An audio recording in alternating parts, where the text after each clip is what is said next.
अस्सलाम वालेकुम students. Exercise 2.4 इस वक्त हमारे सामने है और बिल्कुल वही तसलसल चल रहा है बेसिक मैथ्स का। आप जानते हैं जब कभी भी ब्रैकेट में मौजूद वैल्यूज़ आपस में मल्टीप्लाई या डिवाइड होती हैं, ब्रैकेट के बाहर वाली पावर सब पर बारी बारी अप्लाई होती है। लेकिन अगर ब्रैकेट के अंदर मौजूद वैल्यूज़ में मल्टीप्लिकेशन और डिवीजन से ज़रा सी भी सिंप्लीफिकेशन हो सकती है तो सबसे पहले हम सिंप्लीफिकेशन पर जाते हैं, देन हम पावर को अप्लाई करते हैं। तो यहाँ पर अगर आप इसको सिंप्लीफाई करें तो 3 1 जा 3 होता है और 3 4 जा 12 होता है। इट मीन्स हमारे पास 1/4 की पावर 6 रह जाएगा। उसके बाद हम अगर ये पावर 6 1 पर अप्लाई करें तो जवाब 1 ही रहेगा, और पावर 6 अगर हम 4 पर अप्लाई करें तो यकीनन हमारे पास जवाब आएगा 4 की पावर 6। और आप चाहें तो कैलकुलेटर से 4 की पावर 6 का मतलब 4 को 6 बार लिखकर मल्टीप्लाई करवा सकते हैं और यहाँ पर आप अपना जवाब रिकॉर्ड कर सकते हैं। बिल्कुल वैसे आते हैं नेक्स्ट क्वेश्चन पे। यहाँ तो किसी किस्म की कोई सिंप्लीफिकेशन नहीं हो रही। इट मीन्स बस पावर जितनी भी वैल्यूज हमें इस वक्त ब्रैकेट में दिखाई दे रही हैं साइन समेत सब पर ये पावर 5 अप्लाई होगी। तो पावर 5 जब माइनस साइन पर आएगी, माइनस साइन खत्म नहीं हो पाएगा क्योंकि माइनस साइन हम डिस्कस कर चुके। जब भी पावर इसकी ऑड हो माइनस साइन रिटेन करता है, अपनी जगह रहता है। माइनस साइन 12 के ऊपर पावर 5 एज इट इज, और ये पावर 5 के ऊपर भी आ जाएगी 5 की power 5। This is our final answer. क्योंकि जब बड़ी पावर्स होती हैं तो बहुत बड़े नंबर्स आते हैं, और बड़े नंबर्स हम ना भी लिखें और जस्ट अगर हम पावर की फॉर्म में ही अपना जवाब लिखा रहने दें तो ये चीज़ बेटर है, ये चीज़ ठीक है, क्योंकि ये एक मिनिमाइज फॉर्म में हमें जवाब शो करने में एक तरह से आसानी होती है। बिल्कुल वैसे ही यहाँ पर पावर -3 है, कोई सिंप्लीफिकेशन ब्रैकेट में नहीं हो सकती, कोई ऊपर नीचे सेम बेसिस नहीं जो आपस में कैंसिल हो सकें। तो यही वजह है कि ये पावर -3 एल पर भी आ जाएगी और ये पावर -3 एम पर भी आ जाएगी। मगर एक बात ध्यान में रखिएगा कि अगर पावर नेगेटिव हो तो जवाब तो ये भी ठीक है, but it is better if we convert negative sign into positive sign. तो यहाँ पर इस कन्वर्जन के लिए सिंपल ही तरीका है कि जो वैल्यू डिनोमिनेटर में है अगर उसके ऊपर नेगेटिव साइन है तो आप यानी कि पावर में नेगेटिव साइन है तो उसकी पावर को पॉजिटिव करने के लिए आप उस डिनोमिनेटर को न्यूमरेटर में ले आएं, यानी कि फ्रैक्शन में नीचे से उठा के ऊपर ले आएं।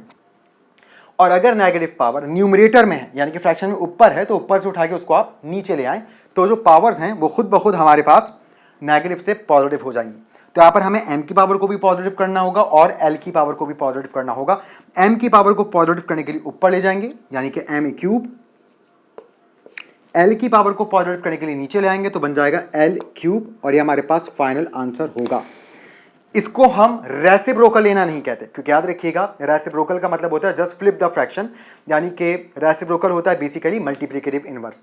अगर कोई आपसे ये कहे कि आप l की पावर -3 ओवर m की पावर -3 का रेसिप्रोकल लें तो इसका रेसिप्रोकल होगा m की पावर -3 ओवर l की पावर -3।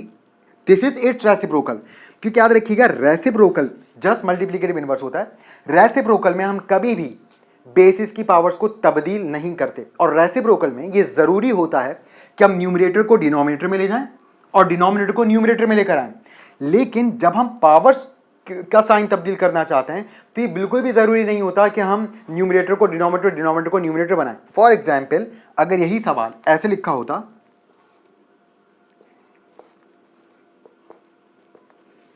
तो अब तो एल को छेड़ने की ज़रूरत ही नहीं है, क्योंकि एल की पावर तो पॉजिटिव 3 पहले से ही है। हमें प्रॉब्लम है सिर्फ m के साथ, because m has negative power. So for making it positive we have to shift m from denominator to numerator. तो जब ये डिनोमिनेटर से न्यूमरेटर में आएगा तो इसकी पावर पॉजिटिव हो जाएगी, l अपनी जगह पर ही रहेगा और हमारा जवाब हो जाएगा l³ m³। तो होपफुली छोटी छोटी चीज़ें होती हैं जो कन्फ्यूजन का सबब बनती हैं, तो आपको ये समझ आ रही होंगी आसानी से। तो रेसिप्रोकल और इस तरह की शिफ्टिंग में क्या फ़र्क होता है, होपफुली यू गॉट इट। आगे बढ़ते हैं। यहाँ पर सबसे पहले हमें देखना पड़ेगा ब्रैकेट में कुछ सिंप्लीफिकेशन है क्या। 8 3 से कैंसिल हो सकता है? नहीं हो सकता। a और c सेम बेसिस ही नहीं, b और d सेम बेसिस नहीं है। इट मीन्स कि आप उठा के पावर को सारी ही वैल्यूज पर अप्लाई कर दीजिए। तो 8 के ऊपर पावर -2, a के ऊपर जब पावर -2 आएगी तो बाहर वाली पावर ब्रैकेट c अंदर अगर कोई भी पावर मिल जाए तो हम पिछले एक्सरसाइज में इसको डिस्कस कर चुके कि वो हमेशा आपस में मल्टीप्लाई होती हैं। तो a की पावर 2 जब -2 से मल्टीप्लाई होगा तो बनेगा a की पावर 4, b की पावर -2 एज इट इज, क्योंकि 1 इंटू -2 ही होता है। 3 की power -2 as it is, c की power -2 as it is, d की पावर -2 एज इट इज। अब हम क्या चाहते हैं? हम चाहते हैं इन पावर्स को पॉजिटिव करना। तो तमाम ही बेसिस की पावर्स इस वक्त नेगेटिव हैं, तो तमाम ही बेसिस की शिफ्टिंग होगी।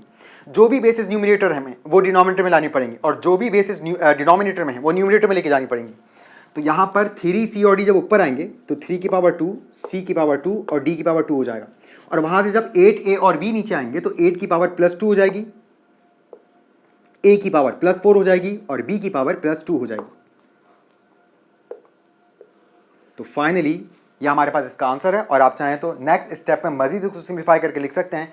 3 की पावर 2 का मतलब 3 को 2 बार लिखकर मल्टीप्लाई करवाएं तो 9 आएगा। 8 की पावर 2 का मतलब 8 को 2 बार लिखकर मल्टीप्लाई करवाएं तो 64 आएगा।